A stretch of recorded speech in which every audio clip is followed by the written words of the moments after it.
Good morning. This is Mrs. Standridge. I'll be reading chapter 8 of Elijah of Buxton today. Now, last chapter, Elijah learned a very important lesson from Mr. Leroy, and he learned it in rather a hard way. I bet there's a lot of you that have learned lessons that way. I know I did, and I bet my kids did as well. So, I think that Elijah's right. Those are the kind of lessons that really stick with you, aren't they? All right, let's see what happens to Elijah today. Chapter 8, the most exciting night of my life so far. The next day after school, I was in the stable shoveling manure when old Flapjack gave a snort. I looked up and the preacher was standing in the doorway. "Evening, Elijah." "Evening, sir." "Do you remember when I asked if you'd be willing to do something to help the settlement?" "Yes, sir." "Have you changed your mind?" "About what, sir?" "Helping the settlement." "Why, no, sir, but what was it that—" The preacher unfolded a piece of paper and handed it to me. "Coming to Chatham 3 nights only. Sir Charles M. Vaughan and his world-renowned Carnival of Oddities will be traversing through Canada West on their way from Chicago, Illinois to Buffalo, New York, and points east. Sir Charles has graciously agreed to allow the citizens of Chatham, Buxton, and nearby environs to witness for themselves what they have only read about in the nation's finest newspapers. Hear the calliope, taste the sugared treats, see the most unusual freaks of nature you can imagine. Witness the world's greatest hypnotist. Rare patent medicines available. Games of chance. Members of all races welcome. Wednesday, Thursday, and Friday only." Cooter'd already told me about this carnival, but he'd made the mistake of asking his ma if he could go. She'd asked him if he was daft, then said she was going to make sure he didn't sneak out by having him sleep at the foot of her bed on Wednesday, Thursday, and Friday. I told the preacher all the grown folks said we got to stay away from this. They said there's gambling and all sorts of horrible things going on there. He said, "So what do you think about it?" "I've thought of a way we can use your God-given gift to help get some money for the settlement, but if you're having second thoughts—" "But Ma and Pa would never let me go to something like this." "Elijah, there are lots of things that you do that I'm sure your mother and father would be shocked at. I'm positive they have no idea how much time you and Cooter spend wandering about in the forest late at night, do they? This wouldn't be much different than that. It would simply be a matter of meeting me later tomorrow night, and then the two of us going to the carnival. I'd be there to make certain nothing bad happened to you. But if you've changed your mind about helping the settlement, I understand. It's easy to talk about being helpful, but actually doing what one has promised can be a lot more difficult." I saw what the preacher was doing. I saw how he was using grown folks' talk to paint me in a corner. But the way I look at things, there's accidentally getting painted in a corner, and there's not minding getting painted in a corner. And truth told, I didn't mind getting painted into this one. What could be more exciting than going to a carnival to see freaks of nature and watch someone get hypnotized? Plus, the preacher had figured out a way for me to help the settlement too. What could be better? "But I ain't got no money to get in, sir." "Elijah, your money is no good when I'm around. Besides, if you insist on paying me back, you can always double up on your tithing when you go fishing." "It weren't for myself exactly, it was for the good of the settlement. So I said, 'When should I meet you, sir?' 'That's my boy. We'll meet tomorrow night. Bring a sack full of your stones.'" As interesting as this was starting to sound, there warn't no way I was going to miss going to this carnival. On Friday night, me and the preacher first came to a clearing that was a bit off from the main set of noise and excitement. In the middle of the clearing was a tent that had a big, fresh-painted sign out front that said, "See Madame Sabar, the royal huntress from Sweden. She has slain 541 Swedish moth lions with no weapon other than her slingshot." A white man with a walking stick and a straw hat stood on a box, shouting to people to pay a dime to come see this hunting woman. He yelled, "Marvel at the deadly accuracy of Madame Sabar's slingshot. Come one, come all. You will be amazed at the things she can do with a simple stone. You will want to come back again and again. Your friends and neighbors won't believe you when you tell them about the power that Madame Sabar's simple weapon possesses. Witness for yourself the astounding little lady who has killed 541 of the fiercest beasts in all of Europe, the dreaded Swedish moth lion." One of the white farmers called out, "That's a load of hogwash. There ain't no lions in Sweden." The white man pointed his walking stick at the farmer and said, "You're absolutely right, sir, which is further proof of Madame Sabar's skill. It shows she's wiped out the entire lot of them. Now, you'll have to hurry. Our next to last show begins in 2 minutes. Who's going to pay the ridiculously small sum of 1 thin dime to see this amazing woman?" I couldn't believe it. The preacher pulled me into the line, and we waited to go in and see this woman. I started shaking right off. I had never seen no one who'd killed a lion afore. I had never seen no one that's ever seen a lion afore. When we got to the front of the line, the preacher put down 2 American dimes, and we went into the tent. We sat on a row of benches right up near the front of the stage. On one end of the stage, there were 5 bullseye targets. Next to the targets was a big board that had a thick, dark green forest painted on it. You could tell it weren't no forest from round here, 'cause these woods had monkeys hanging in the trees. There were also 6 holes the size of supper plates cut into the board, so's it appeared to be a big knot hole in each one of the trees. Under each one of the holes was a fancy writ number going from 1 to 6. Across the top of the board, spaced the same distance one from another, were 10 lit candles, and under the candles it looked like someone had thrown a sheet over the very top of the board. The sheet said, "The Jungles of Sweden." We didn't wait but a minute afore the white man with the walking stick and straw hat came out on stage and told some jokes that didn't no one think were funny. After he saw he weren't going to encourage nothing but hisses from the crowd, he introduced us to the slingshot lady, and fierce looking as she was, it was easy to tell she really had killed 500 lions. The man said, "Please, ladies and gentlemen, boys and girls, help me welcome Madame Sabar, and perhaps she will show us her dexterity with these deadly slingshots." The man pointed at a table that had on top of it 3 fancy slingshots. Next to the slingshots were little piles of things I figured the woman was going to shoot. There were some grapes and some peculiar-looking stones with holes in them, and some real pretty marbles and some rocks that looked a little too light to be proper chunking stones. A tiny amount of clapping came out of the crowd, and Madame Sabar picked up one of the slingshots and one of the marbles. She aimed at the first bullseye target and shot off a marble. It hit dead center and busted through some paper and rung a bell. She did the same thing with the next 4 targets, ringing a bell every time.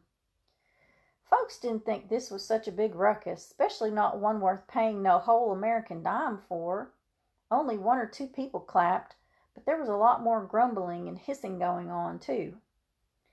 The man said, "Astonishing! Astounding! But it doesn't end there, ladies and gentlemen. Once she has prepared herself, she moves on to a more challenging task. It is a well-known fact that the Swedish moth lion is drawn to candlelight. So once the roar of one of these fierce Scandinavian cats is heard, Madame Sabar's first duty is to extinguish all of the candles as quickly as she possibly can." The man put his hand to his ear and said, "Hark! What was that?" All of a sudden, it looked like we were going to get our dime's worth after all. Somewhere from behind the stage came a roar that sounded like Mr. Brown clearing phlegm out of his throat, but a lot louder, and Madame Sabar sprung to work. She picked up a different slingshot, and all sorts of Who Struck John busted loose. First thing she did was aim at the 10 candles sitting atop of the board with the 6 holes. She was using the odd-looking stones with holes in them, and when they flew across the tent they made a sound like one of them fat lazy Buxton bumblebees.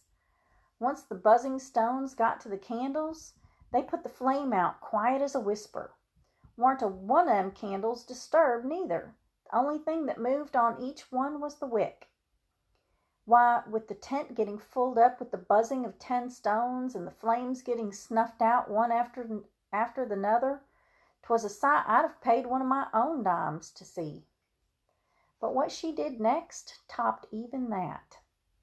She turned the slingshot out at all of us in the crowd and commenced firing over our heads, putting out all the candles that rung round the tent. Seems like thinking you're about to get busted in the head with a buzzing stone and not having it happen makes you want to give a good old whoop. Folks that had ducked down or throwed their arms atop their heads came right back up, cheering and clapping. Madame Sabar gave one of them lady curtsies. The man said, "Did I mislead you? Did I not tell you you'd be amazed? But oh, ye of little faith, the story is not even half told." The man pointed his walking stick at the board with the jungle and the 6 knotholes. For not only must Madame Sabar be on the lookout for the dreaded Swedish moth lion, she must also keep a sharp watch for the lion's allies, the savage members of the Swedish Mbongo tribe, and especially the young chief of the tribe, Maui. From behind the holy board came a set of screams and yelps and jibber-jabber. Then a little white boy hanging onto a spear and sporting a big old soup bone on top of his head marched onto the stage. The only clothes he was wearing was the bottom half of a woman's dress that looked like it weren't nothing but a bunch of long leaves sewed together. On his cheeks were painted black stripes. He was hopping from one foot to another while someone banged on a drum. If he'd have done it any faster and with any kind of rhythm, it would have come pretty close to being dancing. "Beware, Madame Sabar," the man shouted. "Young Maui is very angry because he knows of your reputation." The boy shook his spear at the slingshot lady. Instead of being angry, the look on his face made it seem he was afeared. "But what is this? Oh no! Maui has used some of his conjuring powers on Madame Sabar and has rendered her blind." The little boy reached in a bag on his waist and throwed something all sparkling and flashing at the woman. The white man with the walking stick tied a blindfold round Madame Sabar's face, then pulled a cloth sack over that so's we could tell she weren't seeing a thing. "And now that he has blinded her, Maui will hide behind one of the trees in the Swedish jungle and most foully lie in wait for an ambush." The man turned the slingshot lady so she was facing the board with the holes in it direct. Maui walked behind it. But afore he went, I got a good look at him. This warn't no Swedish jungle chief at all.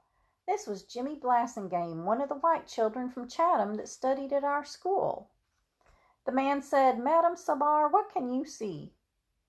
The woman raised the sack so her mouth weren't covered and said, "Alas, I see nothing. The heathen's magic has left me completely sightless." The man said, "Oh, woe, and look at the cowardly savage. He's preparing to attack. What shall we do? How shall we save this innocent white woman? I can give her a weapon, but in her state, how shall she use it?" The man reached onto the table next to Madame Sabar and pulled a different slingshot in her left hand. In her right hand, he put a bunch of the purple grapes. She plucked one of them and set it in the sling. All of a sudden, Jimmy Blasingame's face popped out of the hole they had the fancy 3 writ under it, the last hole on the right in the top row. The man screamed, "Madame Sabar, the coward is attacking. Fire your weapon." Madame Sabar lifted the slingshot and let one of them fat purple grapes fly. It splashed on the side of the tent 5 feet above Jimmy's head. "Oh no, she is blinded, and look, the savage is moving to another spot from which to waylay this innocent white maiden." Jimmy's head came out of hole number 5, which was on the bottom row in the middle of the board. "I've got it!" the walking stick man yelled. "You good citizens of Chatham can help by calling out the number of the hole in which that black-hearted barbarian is hiding." Jimmy's face showed up in the last hole on the right in the bottom row, and about half the crowd shouted, "6!" Why, that hunting lady couldn't see a thing, but she shot one of them grapes so fast and true that it caught Jimmy square in the middle of his forehead. He ducked his head so that was all that was poking out of the hole. Everybody laughed so hard that the tent shook. Jimmy went to hole number 5, hole number 4, hole number 1, and hole number 3, and every time his forehead popped out, the crowd snitched on him, and Madame Sabar gave him the same treatment. After a while, all the grapes that got smashed on Jimmy's forehead started leaking down into his eyes, so he bended over to wipe at them. But when he did this, he was right in front of the 5th hole, and the crowd shouted, "5!" Madame Sabar raised the slingshot and fired the next grape so straight that it catched Jimmy, who hadn't had no chance at all to bend his face down, right twixt his eyes. And weren't a person more shocked by this than Jimmy Blasingame. His mouth came wide open. He stood up. His face was now in front of the 2nd hole, and doggone it all, some of the rotten folks in the crowd hollered out, "2!" Madame Sabar quick shot another grape, and it disappeared down Jimmy's throat, making a sound like a soap bubble getting busted. Jimmy's hands came up to his neck, and he staggered out from behind the board with the jungle and the holes and started flopping round on stage like a fish tossed out of water. The man with the walking stick commenced cursing and saying words I ain't never heard afore. He picked Jimmy up and gave him a squeeze round the middle. The grape popped out of Jimmy's mouth and rolled out into the crowd. You'd have thought 'tweren't a funnier thing in the world had ever happened. Even the preacher, who most times is a pretty serious man, took to throwing his head back and howling. Jimmy Blasingame didn't even have enough sense to get off the stage. He sat plumb up there where the man had dropped him and cried so hard that purple and black streaks ran down his cheeks and splashed onto his chest. It sure was a good thing for Jimmy that I was the only one from school who saw this. Sitting there with purple and black streaks running down his chest and bawling whilst wearing half a woman's leaf dress was the kind of thing that no one wouldn't let him forget about for years. It would have got tied up with his name same way mine's tied up with Mr. Frederick Douglass. The man with the straw hat and walking stick pointed at Madame Sabar and said, "Please give yourselves a hand for saving the purity of this poor white damsel, and let us show our appreciation for the most accurate hunter to ever roam the jungles of Sweden." Everybody except for me, the preacher, and Jimmy Blasingame clapped and hollered and whistled hard as they could. The preacher leaned down and yelled, "There's one more person I have to talk to," and pulled me out of the tent.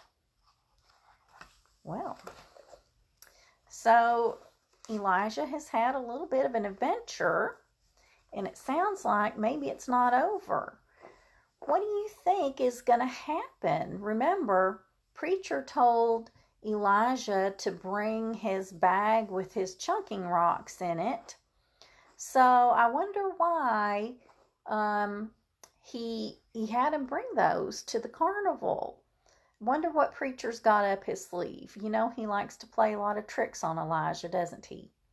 So tune in tomorrow and we'll read chapter 9, and maybe we'll find out what Elijah has in store for him. I'll see you tomorrow. Bye.